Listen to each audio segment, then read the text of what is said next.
ہاں مفتی طارق مسعود صاحب بہت بڑے اسکالر ہیں اور لاکھوں کروڑوں لوگ ان کو سنتے ہیں. تو ایک فالوور ان کا ملا, بولے یار آپ لوگ ان کو کافر کیوں بولتے ہیں, وہ بھی تو اللہ رسول کا بیان کرتے ہیں, دین کی باتیں کرتے ہیں. ہاں تو سنی حضرات, بریلوی حضرات جو ہے طارق مسعود کو کافر کیوں بولتے ہیں؟ اچھا ایک بات بتائیے, میں آپ کو تھوڑا سا بیک گراؤنڈ میں لے کے چلتا ہوں. جی. اللہ کے رسول نے فرمایا کہ جس نے میرے سنت اور صحابہ اکرام کی سنت کو اپنایا. ہاں, صحابہ اکرام جو ہیں ہمارے لیے کیا ہے؟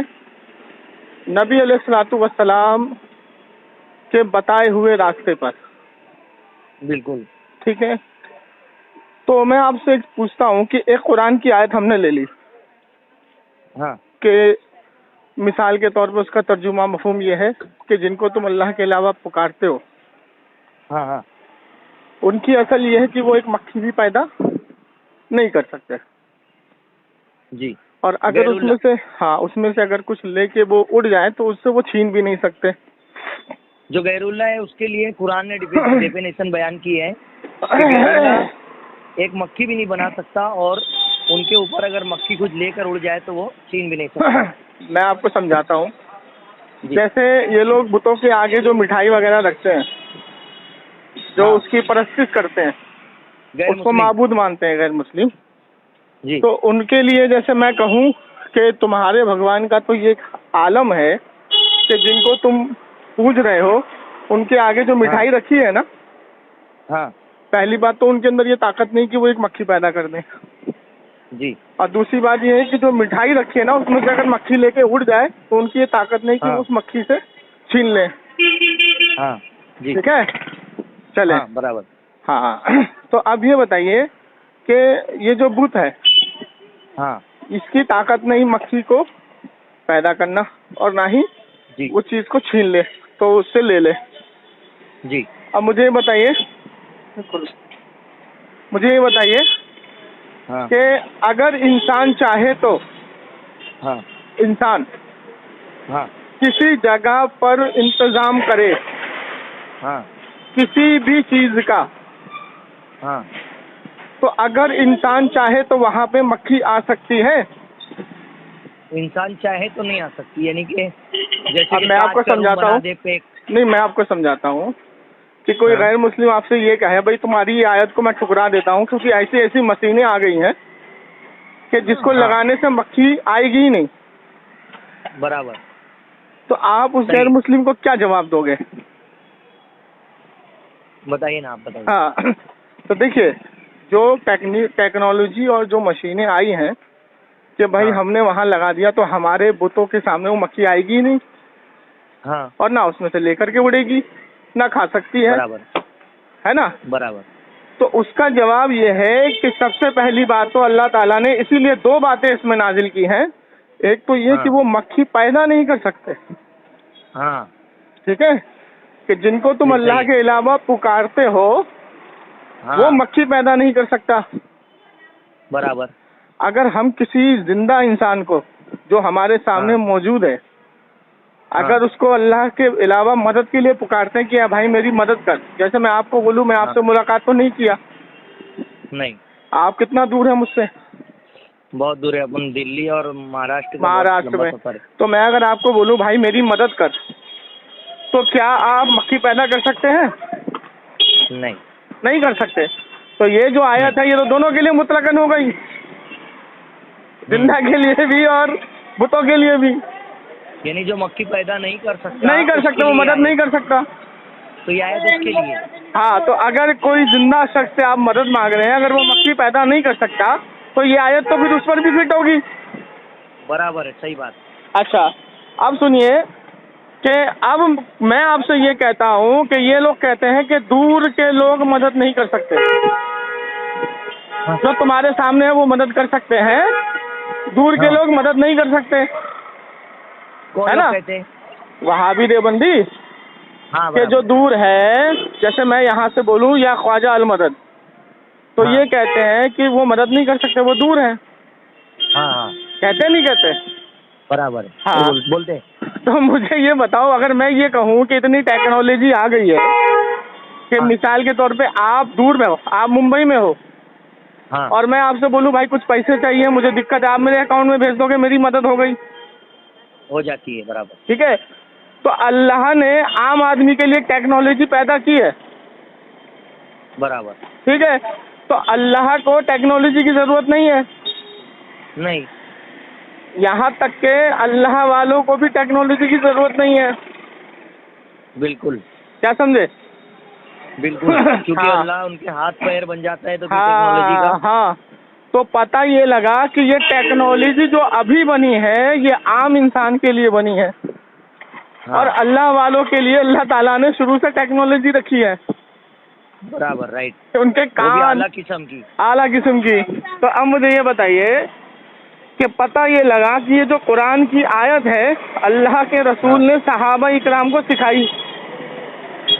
اس کا معنی ہمیں یہ بتایا کہ جب عبداللہ ابن عمر رضی اللہ تعالیٰ عنہ کی بارگاہ میں یہ بات پیش کی گئی کہ اے حضرت کچھ لوگ اس آیتوں کو کہ اللہ کے رسول صلی اللہ تعالی وسلم سے اللہ تعالیٰ فرماتا ہے اے نبی جو قبر والے ہیں قبر میں ہیں اب ان کو تم سنا نہیں سکتے، اس آیت کو صحابہ اکرام کی قبر پر چسپا رہے ہیں. اچھا. صحابہ اکرام کی مومن کی قبروں پہ چسپا رہے ہیں. تو حضرت عبداللہ ابن عمر بخاری شریف جلد 3 ٹھیک ہے، اس میں یہ حدیث موجود ہے کہ حضرت عبداللہ ابن عمر نے فرمایا کہ وہ بدترین مخلوق ہیں، خارجی ہیں وہ لوگ جو قرآن میں بتوں کے تعلق سے نازل ہونے والی آیتوں کو ایمان والوں پہ چسپا رہے ہیں. تو غیر اللہ ہے نا حضرت. اب میں بتا رہا ہوں جی. اب یہ جو آیت ہے کہ اے نبی تم جو قبر میں ان کو نہیں سنا سکتے، اس کا پس منظر سنیے کیا ہے جو ہمیں صحابہ اور تابعی اور طب تابعی نے بتایا. جیسے کسی غیر مسلم کو آپ نے دین کی دعوت دی، اس نے آپ کی دین کی دعوت کا انکار کر دیا. اچھا. اب وہ مر گیا تو آپ اس کو دین کی دعوت دے سکتے ہیں؟ مرنے کے بعد تو نہیں دے سکتے. مرنے کے بعد تو اس نے دیکھ لیا سب کچھ. برابر. تو اللہ تعالیٰ یہاں فرماتا ہے اے نبی جو اب یہ قبر میں چلے گئے منافق کافر، تو اب تم ان کو دین کی دعوت نہیں دے سکتے، ان کو اب آپ تم نہیں سنا سکتے دین کے بارے میں. اچھا. اس کی مطلب تشریح میں یہ ہے، تفسیر میں اس آیت کا پس منظر یہ ہے. اچھا ٹھیک ہے، سمجھ میں آئی بات؟ اب آپ نے دوسری بات کی غیر اللہ. نہیں حضرت یہیں پہ رکیے، میں بات یاد دلا نظر میں جو ایک مردے سے حضور صلی اللہ علیہ وسلم نے بات کی تھی تو صحابہ نے پوچھا تھا کہ آپ باتیں کر رہے ہو یہ سنتا بھی ہے؟ یہ بخاری کی حدیث ہے، یہ جنگ بدر کا واقعہ ہے. تو حضور نے جب یہ بھی فرمایا کہ یہ تم سے بہتر سنتے جو اوپر زندہ حیات لوگ ہیں، تو جب تو حضور سنا سک رہے ہیں ان کو. دیکھو تم سے بہتر سننے کا مراد یہ ہے کہ اب یہ تم سے زیادہ سن رہے ہیں. بہتر کا مطلب یہ ہے کہ اب یہ جو برزخ میں چلے گئے وہاں کی بھی آواز سن رہے ہیں اور آپ کی بھی سن رہے ہیں. جی. تو دو مطلب باتیں سن رہے ہیں. یہ جو حضور کے تعلق سے وہاں پر جو انکار آیا تھا وہ اس تعلق سے نہیں آیا تھا کہ سنا نہیں سکتے، مطلب یہاں حدیث میں تو سنا سک رہے ہیں. جی یہاں سے اس حدیث سے ٹکراؤ ہوا تو پتہ یہ لگا کہ یہ جو آیت ہے یہ ان کافروں کے لیے ہے جو مر کے قبر میں چلے گئے اور اب ان کو آپ دین کی دعوت نہیں سنا سکتے. جی یہ ہو گئی بات کلیئر. لیکن حضور ہم کلامی کر سکتے ہیں، یہ تو حدیث سے پتہ چل رہا ہے. ہاں حضور کلام بھی کر سکتے ہیں، اور حضور نے ایک بخاری کی حدیث اور ہے کہ حضور علیہ الصلوۃ والسلام تشریف لے جا رہے تھے تو دیکھا کہ 2 قبر کے درمیان عذاب ہو رہا ہے. تو حضور علیہ الصلوۃ والسلام نے ایک ٹہنی توڑی اور اس کے 2 پھاڑ کیے. یہ فون کٹ گیا تھا شاید. آٹومیٹک. تو 2 قبر کے درمیان عذاب ہو رہا تھا. جی. تو اللہ کے رسول نے ایک درخت کی ٹہنی توڑے اور اس کو 2 پھاڑ کر کے دونوں قبر پہ رکھ دیے. اچھا. تو صحابہ اکرام کی جماعت نے پوچھا یا رسول اللہ ان کو عذاب کیوں ہو رہا ہے؟ کہا یہ لوگ پیشاب کے چھینٹوں سے نہیں بچتے تھے. اللہ کے رسول کو یہ بھی معلوم ہے کہ جو ان کو عذاب ہو رہا ہے تو کیوں ہو رہا ہے. لیکن یہ جو لوگ بولتے ہیں کہ حضور کو دیوار کے سنیے نا، نہیں دکھتا، اب سنیے نا وہ بھی بتاتا ہوں آپ کو. تو ٹہنی رکھ دیے, کہا کہ جب تک یہ ٹہنی ہری رہے گی ان پہ عذاب کی کمی ہو جائے گی. ٹھیک ہے, اب مجھے یہ بتائیے کہ اللہ کے رسول کو یہ بھی معلوم ہے کہ قبر کے اندر عذاب ہو رہا ہے. ہاں ٹھیک ہے, کس لیے ہو رہا ہے اور کس لیے ہو رہا ہے یہ بھی معلوم ہے.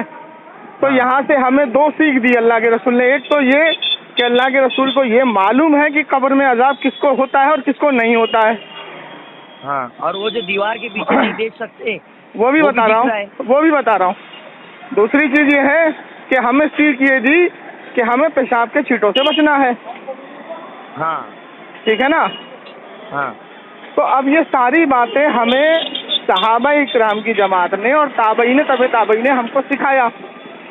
ہاں, اب ایک شخص آتا ہے داڑھی رکھے ہوئے, جبہ پہنے ہوئے, پاجامہ ٹخنوں سے اوپر کیے ہوئے, اور وہ بیٹھ جاتا ہے اور بیٹھ کے ہمیں اسی آیت کو دوسرے طریقے سے سمجھاتا ہے. اچھا, مفسرین سے ہٹ کے. ہاں, مفسرین سے ہٹ کے سمجھاتا ہے. وہ یہ کہتا ہے کہ قرآن خوانی جائز نہیں. اچھا, وہ یہ کہتا ہے کہ بزرگان دین کا وسیلہ جائز نہیں. ہاں, وہ یہ کہتا ہے کہ کوئی اگر قبر پہ مزار پہ گیا تو شرک ہے, اور اگر اس کا یہ عقیدہ ہو کہ اس بابا کو اللہ نے اختیار دیا ہوا ہے تو وہ کافر ہو جائے گا. اس کے پیچھے نماز بھی نہیں. یعنی اللہ اختیار دینے کی ہاں, یہ بات ہو جا رہی ہے. اب سنیے, تو اب یہ بات ہماری اس کی بات محدثین کی باتوں سے ٹکراتی ہے. آپ پڑھیں گے اگر فتح الغیب کتاب کا نام ہے, اور اس کے رائٹر ہیں شیخ عبد القادر جیلانی رحمۃ اللہ علیہ.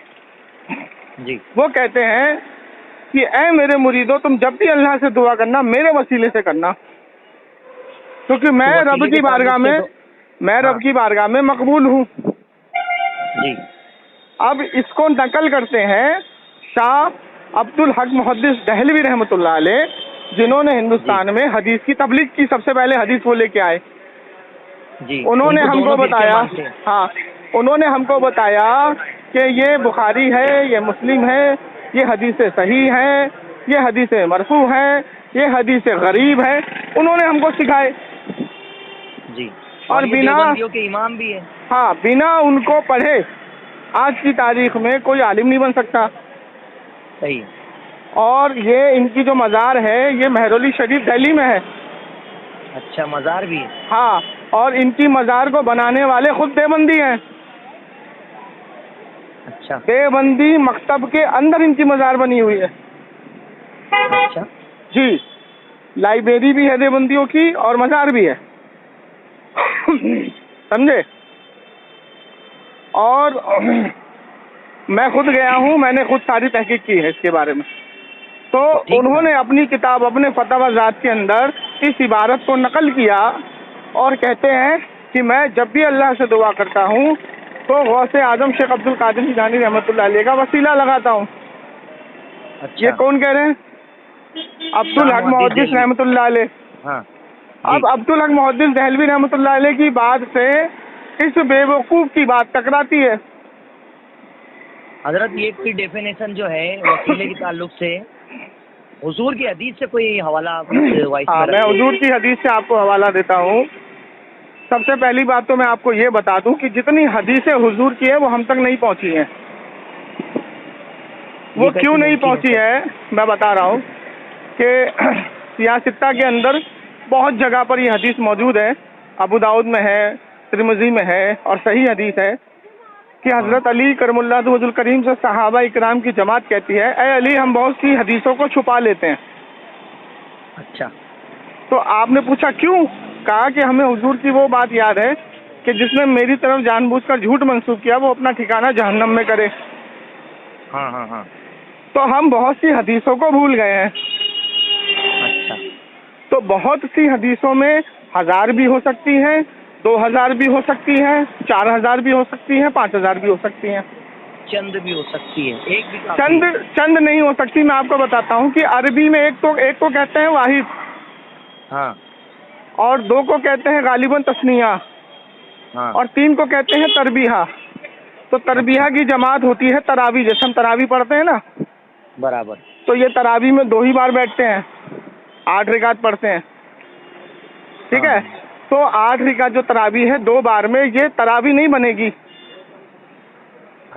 سمجھ گئے. تو ایک ہوتا ہے واحد، 2 ہوتا ہے تثنیہ. تو اگر بہت سی آ گئی تو تربیہ کی جمع ہو جاتی ہے. تو بہت سی سے مطلب ہو جاتا ہے غالباً ہزاروں سے زیادہ. صحیح. ٹھیک ہے.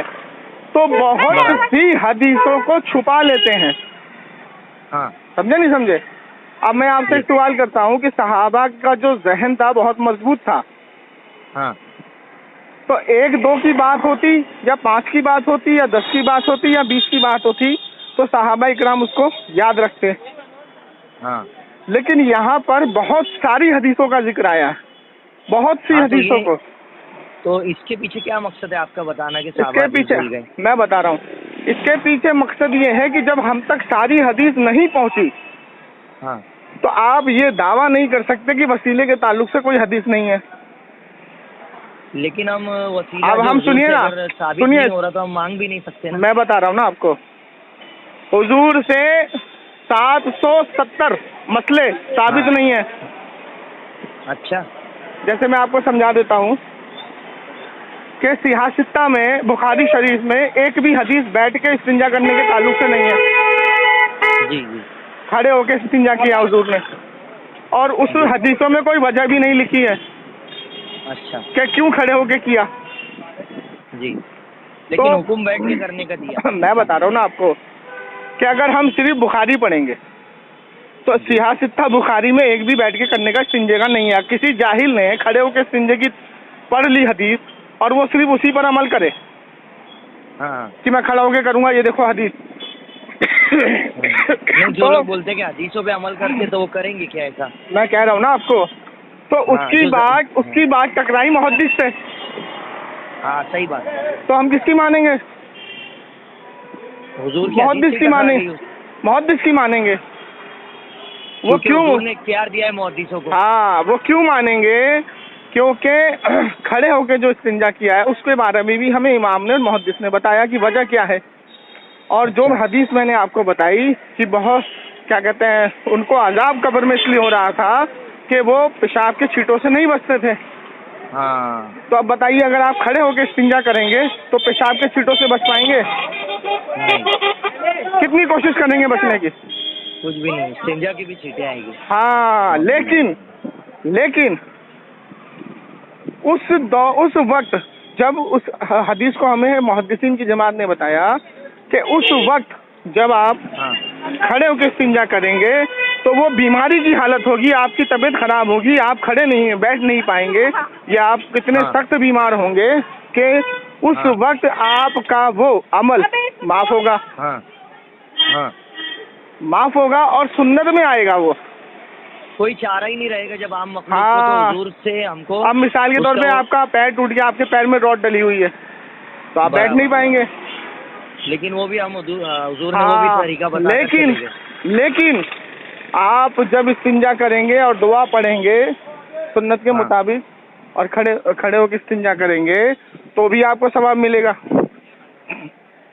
سمجھے نہیں سمجھے؟ حالات کے تحت.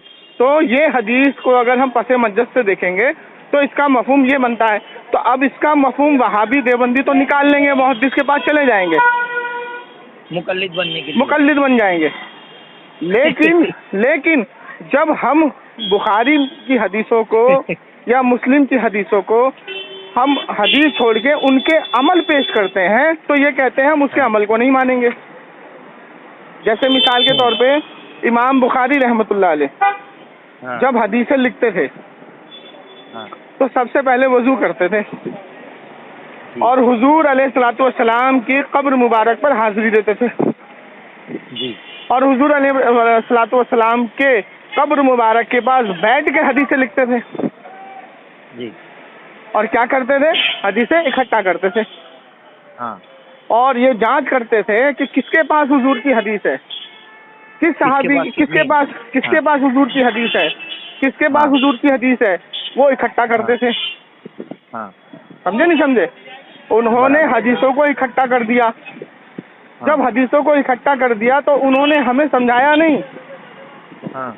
امام بخاری نے حدیثوں کو اکٹھا کر دیا, سمجھایا کس نے؟ محدثین کی جماعت نے.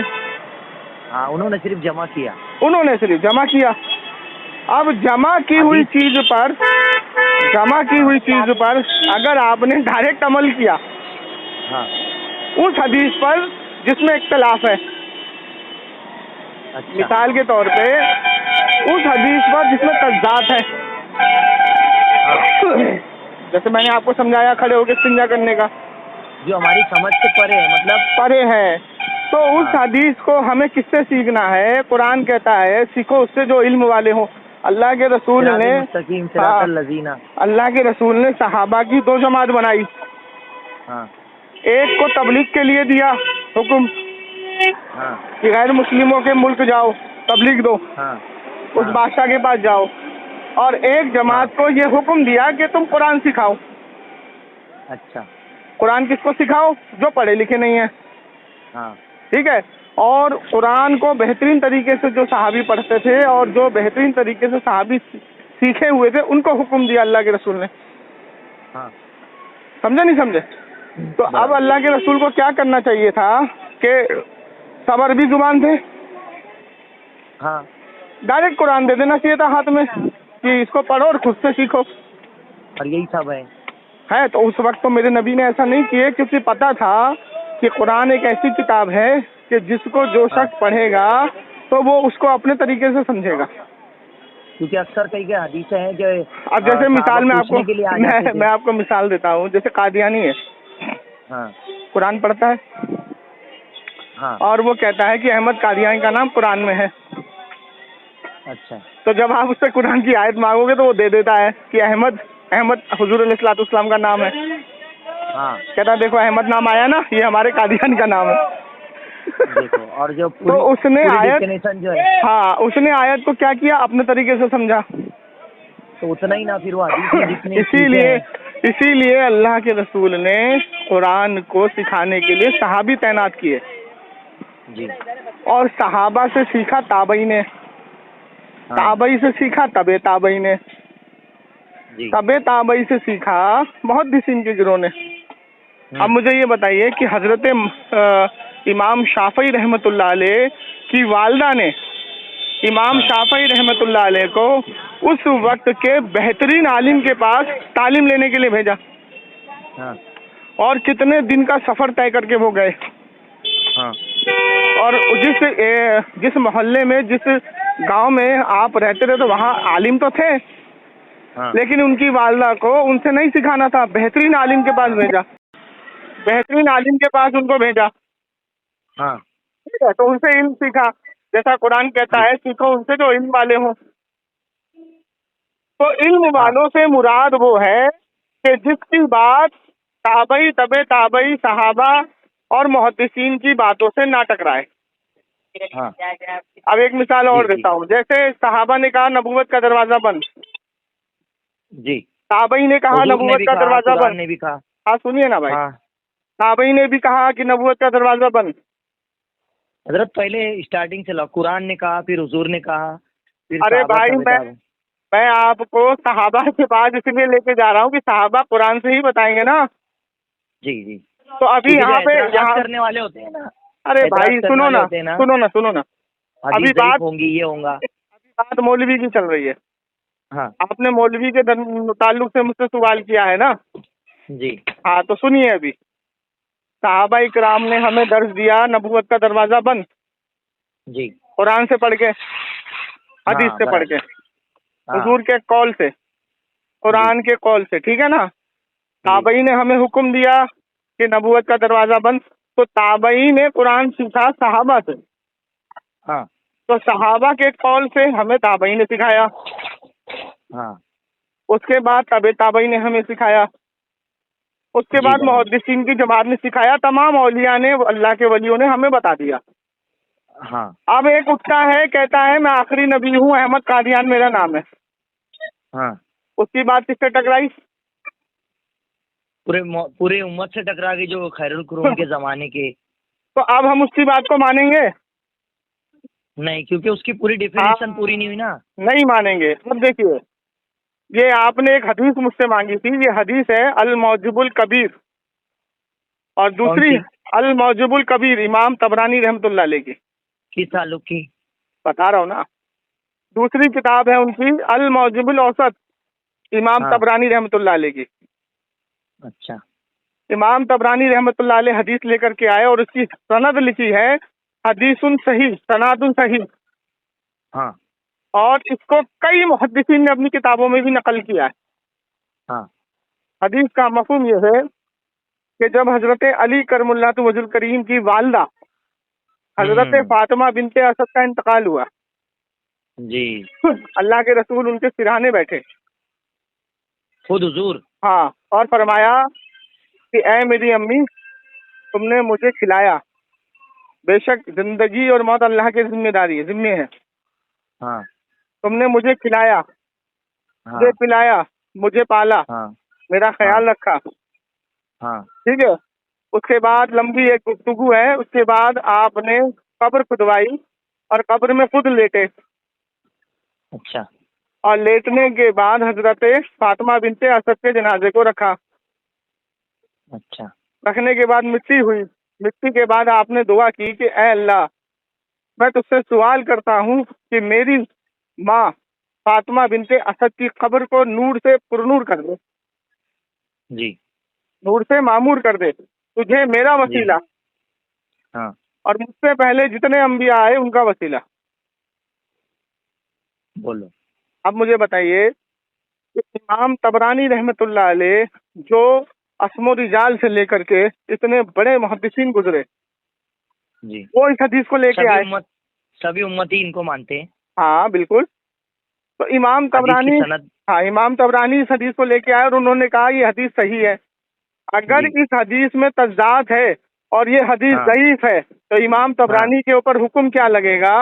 حکم لگے گا صحابہ اکرام کی جماعت نے جو کہا کہ ہم بہت سی حدیثوں کو چھپا لیتے ہیں، جس نے جان بوجھ کر حضور کی طرف جھوٹ منسوخ کیا وہ اپنا ٹھکانہ جہنم میں کرے. تو امام طبرانی اگر جھوٹ لائیں گے اس حدیث کو تو ان کا ٹھکانہ کہاں ہوگا؟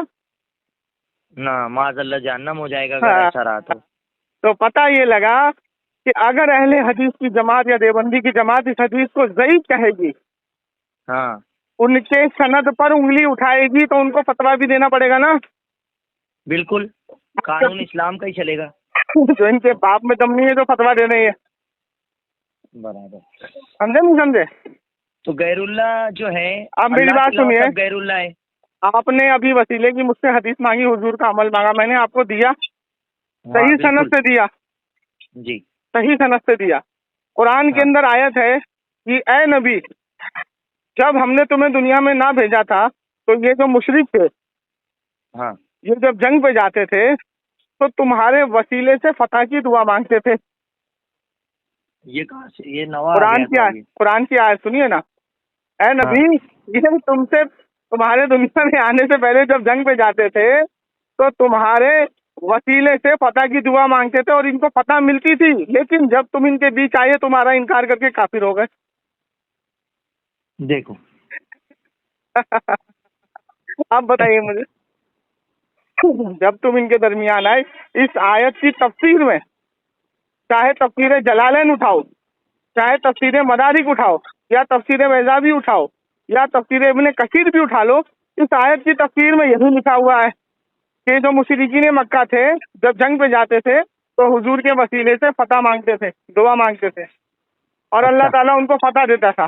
لیکن جب ہمارے حضور آئے اور اعلان نبوت کیا تو اسی نبی کا انکار کر کے کافر ہو گئے. بولو. اب بتائیے. تو میرے بھائی، یہ طارق مقصود ہو یا انجینئر علی مرزا ہو یا احمد قادیان ہو یا شیعہ ہو یا رافضی ہو یا چکرالوی ہو، یہ جتنے فرقے ہیں، اگر ان کی بات صحابہ، تابعی، طبع تابعی، محدثین کی گروہ سے ٹکرائے گی تو ان کو چھوڑا جائے گا اور ان کے اوپر حکم شرع لگے گا. اگر انہوں نے جائز کام کو ناجائز کہا تو گمراہ کا حکم لگے گا، اور اگر اس کو جائز کام کرنے والے کو انہوں نے کافر اور مشرک کہا تو یہ خود کافر اور مشرک ہو جائیں گے. جیسا طارق مقصود نے کہا کہ وہ مزار پہ گیا اور اس کا اگر یہ عقیدہ ہوا کہ اللہ نے اس کو اختیارات دیے ہیں تو کافر ہو جائے گا.